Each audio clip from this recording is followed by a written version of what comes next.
This year we've been back to Oz, back to Zootropolis, back to the land of dinos, and even stepped foot inside of Minecraft. 2025 has been another massive year for movies, and as it comes to an end, let's take a look back at my top 10 movies of the year.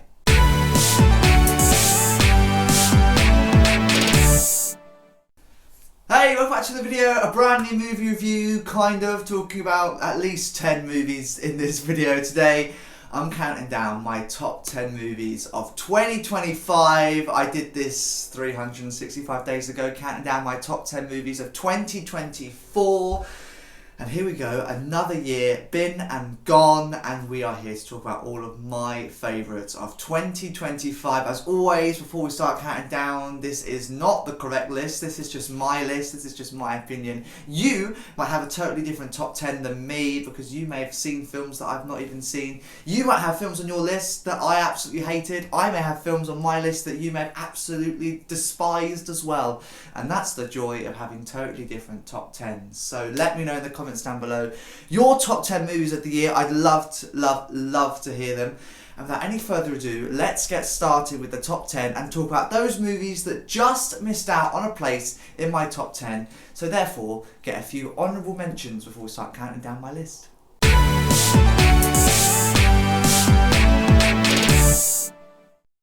And we start counting down my honourable mentions with Disney's Snow White. It came out at the early part of 2025, admittedly surrounded with a lot of controversy, but taking all the controversy aside and just watching it for as it is, I really enjoyed this film. I thought Rachel Zegler did a great job as Snow White, and it was my first ever Screen X screening, Cineworld exclusive, where you have the screen in front of you and then a screen to the right of you and a screen to the left of you. I thought it was so cool, really enjoyed that. Another honourable mention is Last Breath. That was such a chillingly true story about a guy left underwater without oxygen for an insanely absurd amount of time. So like creepingly enjoyable to watch.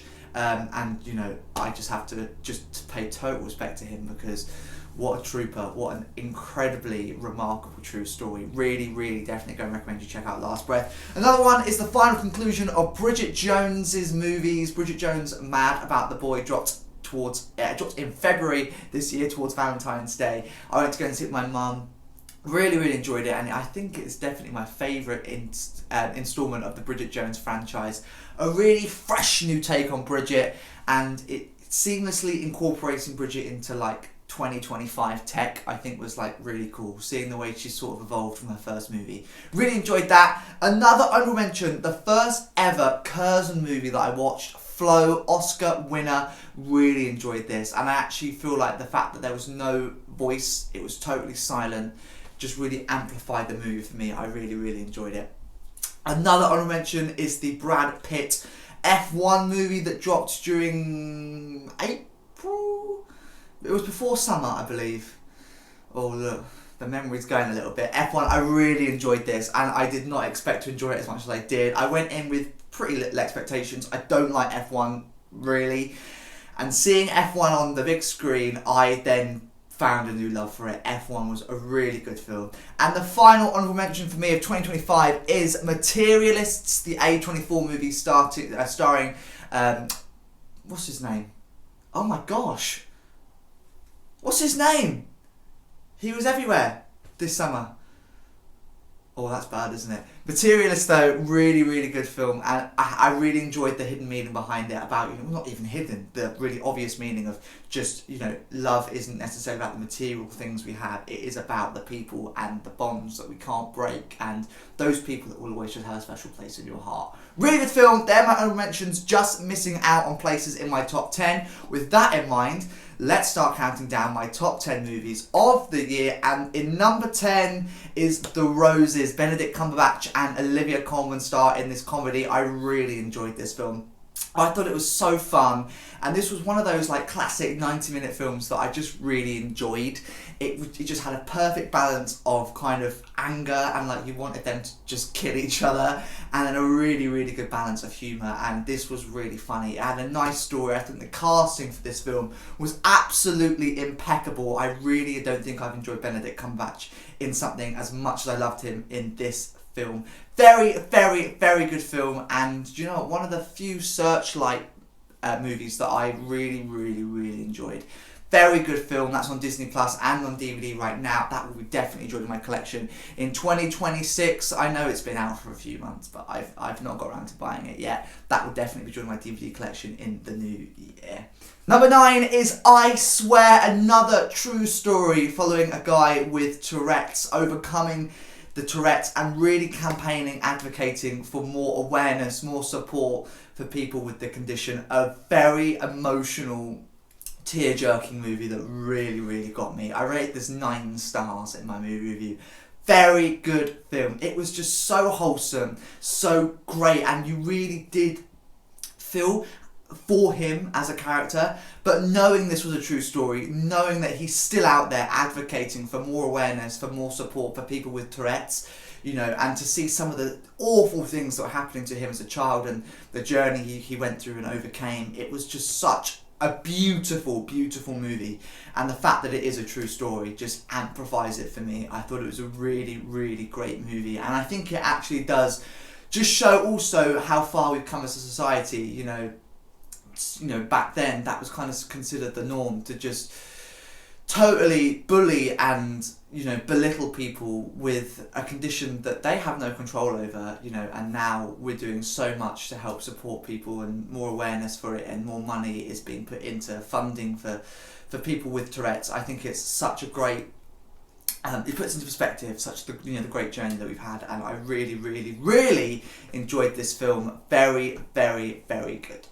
Number 8 is Disney and Pixar's latest movie, Elio, that dropped in cinemas earlier in the year. I really enjoyed this film. I love Disney, I love Pixar, obviously. I don't agree that this film was as bad as people made it out to be, and I actually really think people glossed over this movie. This was a very cute watch, and I really, really enjoyed it. Classic Disney Pixar, had lots of charm, lots of fun, and, you know, I don't think I rated it as highly as movies like I Swear, but in terms of rewatchability, definitely one that I'm gonna like cozy up with and probably fall asleep to one night. I love Disney and Pixar. I love Elio. And 2026 is going to be an absolutely insane for Disney and Pixar. We've got 2 Pixar movies coming out. Hoppers, which looks incredible. I'm certain that's going to do great at the box office. And of course, Toy Story 5 drops in cinemas 2026. I'm super, super, super excited. Not going to say I can predict the future, but I'm going to say there's a strong likelihood that Toy Story 5 is going to be my number 1 movie of 2026. Given the fact that my top 4 movies of all time are Toy Story 1, 2, 3 and 4, I dare say Toy Story 5 is going to be my top movie of 2026. Can I predict the future? We'll find out in exactly 365 days. Coming in at number 7 is the latest movie from Colleen Hoover called Regretting You. I absolutely loved this film. I went into it with a little bit of kind of not expecting much from it. I watched her last one, It Ends With Us, and I enjoyed it, don't get me wrong, but it was not one that I wanted to rewatch. The rewatchability for me wasn't that great, and I thought it was a good enough film for me to enjoy, but I've never read any of her books. I know nothing about the books. I went into these movies just as movies that I've never seen before, and given kind of I thought it was mid for It Ends With Us, I kind of went into Regretting You with the same kind of idea, and actually I really enjoyed it. I didn't expect any of those twists and turns. I thought the casting for this film was really good, and the fact that the 2 main love interests are actually together in real life just makes that film a little bit extra special for me. I really, really enjoyed it. Very, very good. I can't say that I'll go and read the book now, but I will definitely be getting the movie on DVD when it comes out in 2026. Really, really enjoyed this film. And of course, like everyone else, I think we then got the Noah Khan song, Everywhere, that one. I'm not going to sing it. Stuck in my head for the next kind of 2.5 weeks after seeing that film. Very good.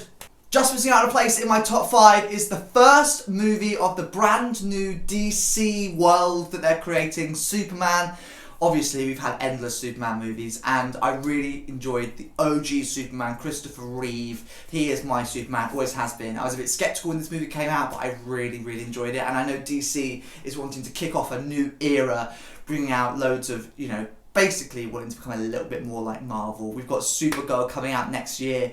I really enjoyed Superman. I thought it had just enough of the old charm, bringing, paying respects to the old movie, and a little bit of a more modern take on it. Really, really enjoyed this film. And I know this is totally irrelevant, but I adored the BBFC card rating that we had of the movie before it came on. Thought the artwork for that was just incredible. But a very, very good film. I thought the new actor, David Corenswet, I nearly forgot. Oh my gosh, my memory is going today. David Corenswet did such a great job as Superman.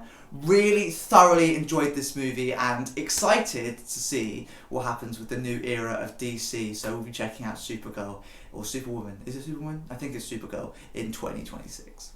Kickstarting my top 5 movies of the year is an absolutely incredible film from Paramount called Roofman. Again, another film I went blind into. I knew nothing about this film and I really thoroughly enjoyed it. Again, a true story. And I just feel like true stories for me just elevate a film just like a little bit more. I really, really enjoyed it. Channing Tatum is the title character.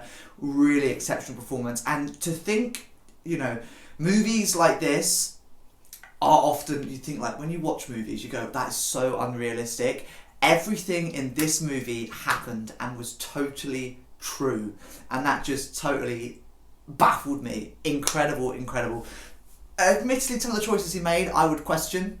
Why did you do that? Not that I'm advocating what he did at all. Let's just put that clear. But a really interesting and very unique movie, I think. A very, very good film. Happy that number 5 is held by Roofman.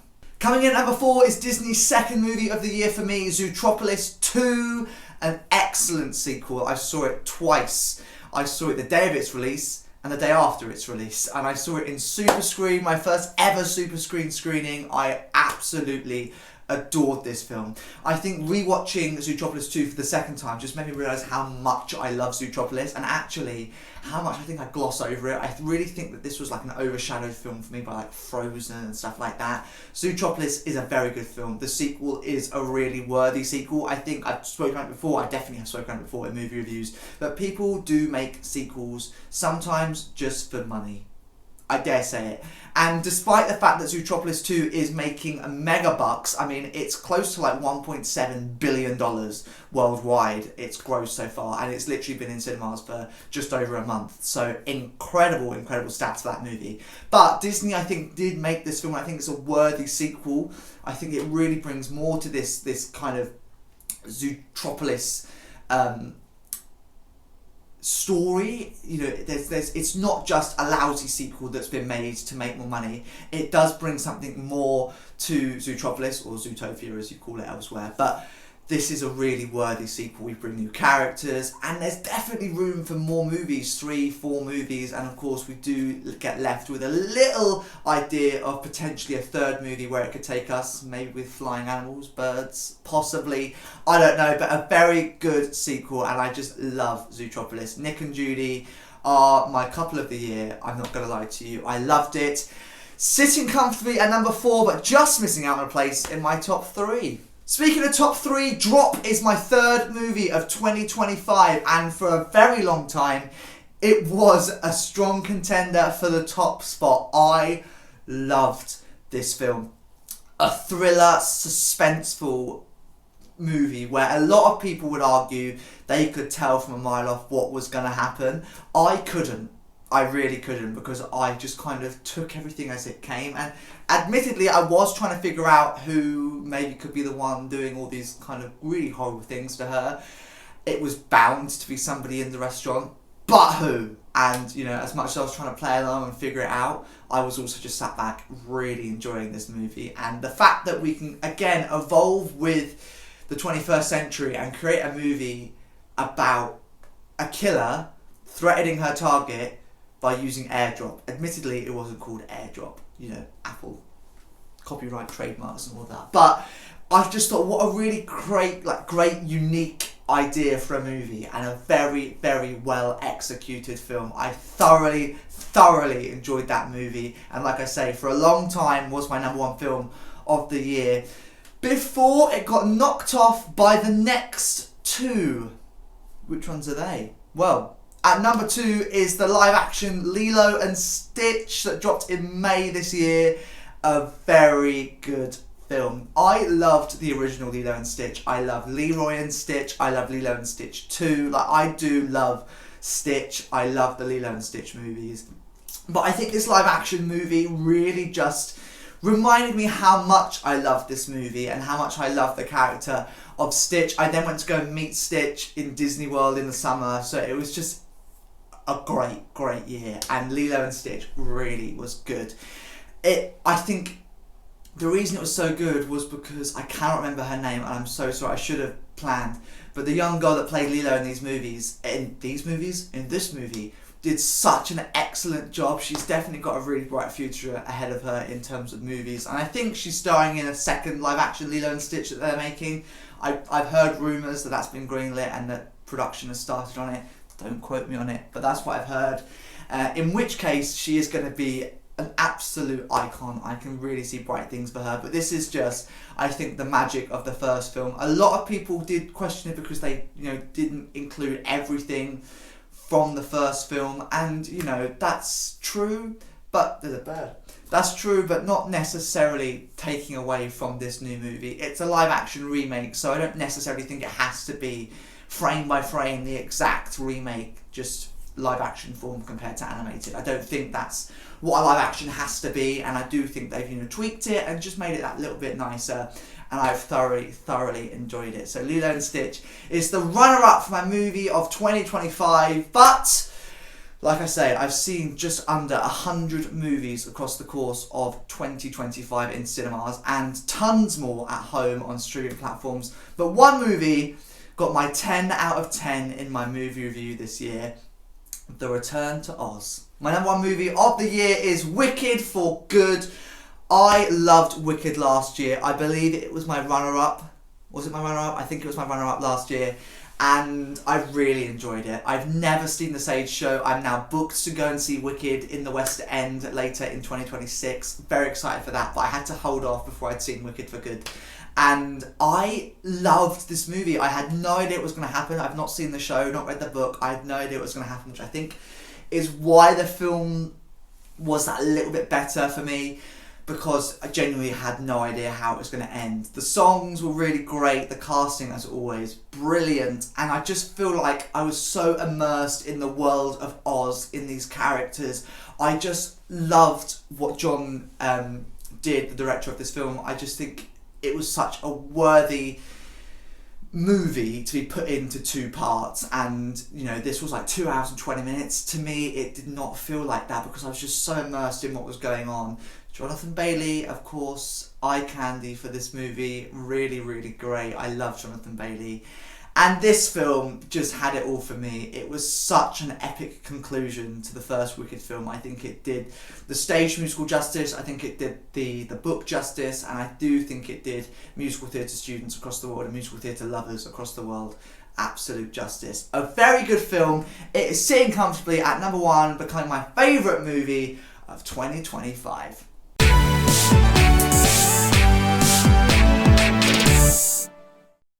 So there you go, another year done. They are my top 10 movies of the year. I hope you've enjoyed listening to my thoughts. I struggled with this last year, and I struggled even more so this year with it, trying to remember everything to say about 10 movies and all of my honourable mentions. So 15 movies I had to talk about. And in theory, I should know a lot of stuff because I can quote movies like no one's business. But I struggle with it, I'm not gonna lie, I struggled with it. But I got through it, and there you go, there's my top 10 movies of the year. As I said at the start of the video, do let me know your top 10 down below, I'd love to hear it. And like I said to you, who knows what my top 10 of the year is gonna look like next year, but I can guarantee you one thing, and I'm gonna place money on the fact that Toy Story 5 is gonna be my top movie of 2026. I can feel it, I love it, I look forward to it, and thank you very much for watching this video, and thank you so much for watching any of my movie reviews this year. If you have tuned into any of them, thank you very much. I took a little bit of a break towards the end of the year, but I've started again a little bit. I'm not going to put too much pressure on making movie reviews for every single movie because I don't want this to become a little bit of a chore. I just love chatting to the camera about movies. I've got nobody really to talk to in person about movies, so I love just talking about it to a camera like this. and uploading it, and hopefully somebody gets a little bit of satisfaction from it. So if you've watched any of them, thank you very much. If you've watched this video, thank you very much. And with that done, there is my thoughts on 2025 movies. Another massive year, like I say. A few big movies coming out in 2026 include Toy Story 5, don't know if I mentioned that, but also loads more. Hoppers is coming out. Frozen 3 is out next year. We've got a brand new biopic on Michael Jackson. It's called Michael. We've got the Super Mario Bros. Movie 2. There is so much good stuff coming out in 2026. Another brilliant year for movies and the cinema. I will see you in the cinema. Thank you very much for watching. As always, my movie review playlist is down below in the description. You can check out all the movie reviews that I've done this year. There's more to come in 2026, and I'm rambling now, but thank you very much for watching. I shall see you in another video, hopefully one of those movie reviews very soon. Happy New Year!